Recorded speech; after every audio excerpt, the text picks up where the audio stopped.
Ada satu perbuatan dosa yang pasti di dunia dirasakan. Apa itu? Durhaka pada orang tua. Orang yang durhaka pada orang tua, di dunia dia tetap dapat, di akhirat dapat sekali lagi. Itu janji Rasulullah SAW. Lama hidup banyak dirasa, jauh berjalan banyak dilihat, lama jadi ustadz banyak yang curhat. Maka tidak satu dua itu saya lihat dalam kehidupan. Hebat, rezeki banyak melimpah ruah, tapi jauh dari kebahagiaan. Apa sebab? Janji Rasulullah SAW. Orang yang durhaka pada orang tua di dunia sudah dapat, di akhirat dapat lagi. Dapat. Di mana letak keadilan Allah? Kenapa di dunia sudah dapat, di akhirat dapat lagi? Yang di dunia itu baru DP-nya,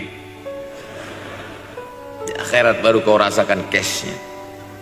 Oleh sebab itu jangan pernah melawan pada orang tua. Jangan pernah melawan. Apapun kata dia, jurus menghadapi orang tua ini tidak banyak, 3 saja. Kalau dia marah-marah, kalau dia cerewet, kalau dia ngamuk-ngamuk, pertama diam. Pulang kampung marah dia. Saya bolak-balik kirim uang belanja, kenapa kamu IP-nya 2,0? Diam. Yang kedua, diam. Yang ketiga, diam. Kalau belum bisa membahagiakan, jangan susahkan dia. Kalau belum bisa menunjukkan prestasi, jangan susahkan hatinya. Jangan sampai belum ketemu dengan wajah kita pun dia sudah susah hati. Baru nama kita muncul di HP-nya, kumat darah tingginya. Bunyi handphone dia lihat nama kita di situ, langsung berubah detak jantungnya. Karena ternyata bukan nama kita di situ dia buat. Siapa? Troublemaker.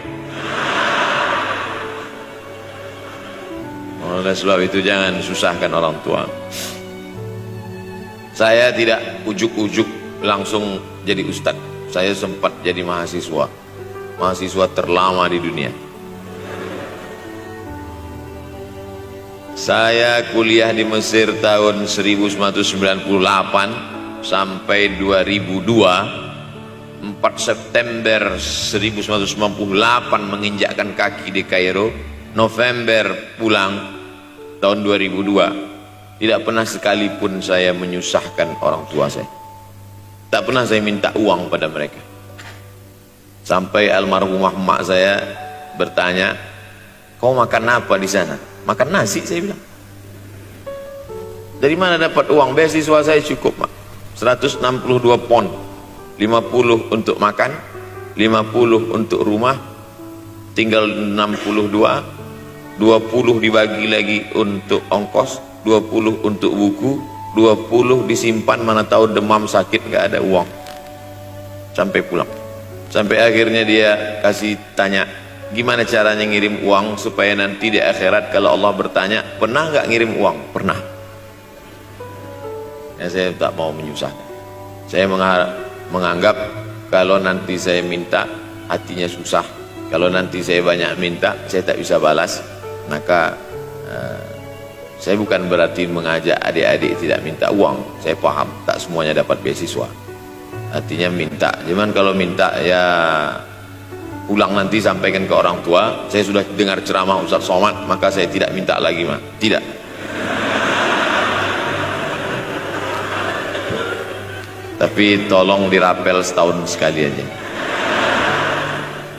Kalau mau merasakan bagaimana sayang mereka, coba hilangkan sayangnya itu agak 1 bulan, 2 bulan, 3 bulan, itu baru terasa. Karena sifat manusia ini kalau sudah tidak ada baru terasa. Judul lagu Roma.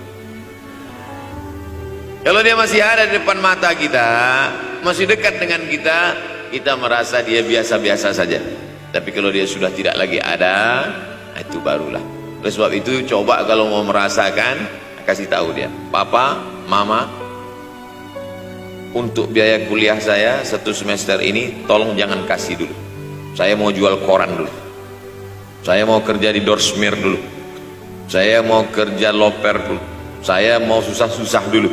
Nah, ketika saat kita tahu susahnya itu, tetes peluh keringat, air mata, di situ baru kita tahu, oh ternyata perjuangan mereka ini luar biasa. Saya tidak bicara ceramah saja, tapi dalam kehidupan saya pribadi dulu saya laksanakan, saya pernah buat, saya pernah kerjakan. Tapi tidak saya rencanakan itu, saya harus begini, tidak. Memang bagian dari takdir hidup. Mungkin tidak minta uang itu karena jauh ke Mesir. Kalau seandainya dekat, sering juga minta. Nah, memang dikondisikan saya untuk terbang jauh ke Mesir, lalu kemudian setelah jauh itu tidak meminta, tapi kemudian setelah pulang berjumpa sempat bersama orang tua. Bulan Maret 2019 kemarin baru meninggal dunia ketika saya sedang ceramah di Madura, Pulau Madura, diundang oleh sahabat saya, kakak kelas di Mesir dulu, Dr. Fauzi Tijani. Dan pagi itu rencananya mau ziarah ke makam Kiai Khalil di Pulau Madura. Begitu mau ziarah langsung dapat SMS segera pulang karena orang tua meninggal dunia. Akhirnya saya langsung ke airport Surabaya dan langsung pulang. Sebelum malam sudah tiba pemakaman. Artinya apa? Penyesalan panjang, kenapa tidak mencium tangan orang tua, kenapa tidak? Karena saya pikir masih lama ya. Nah, ini satu kekeliruan. Di mana-mana selalu saya sampaikan, jangan pernah berpikir usianya masih lama walaupun dia sehat. Karena sehat walafiat, tidak ada kurang satu apapun. Masih lama. Ternyata apa yang terjadi? Berangkat hari Sabtu, hari Ahad tausiah, hari Senin pagi, tanpa sebab, tanpa penyakit.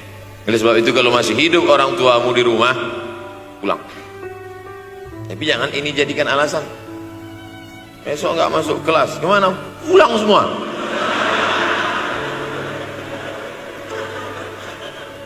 Pulang sesuai dengan kondisi, situasi dan keadaan. Pulang. Kalau masih bisa membahagiakan dia apa makanan kesukaannya, belikan. Suka makan apa dia, belikan. Itu yang dia inginkan. Andai kita gendong dia dari Yogyakarta berangkat ke kota Makkah, sampai di Makkah tawaf 7 putaran, dari Sofa ke Marwah, pulang lagi ke Jogja, belum tentu dapat membayar sekali teriakan dia saat mengeluarkan kita ke alam dunia.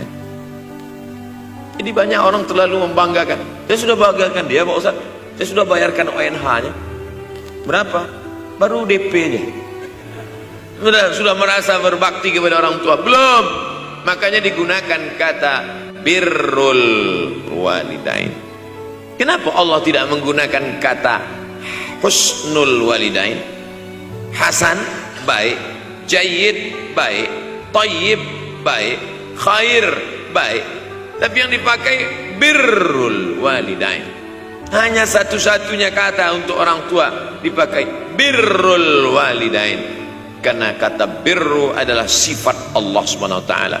Makanya di antara Asmaul Husna ada Al-Barrut Tawwab. Allah yang punya sifat itu.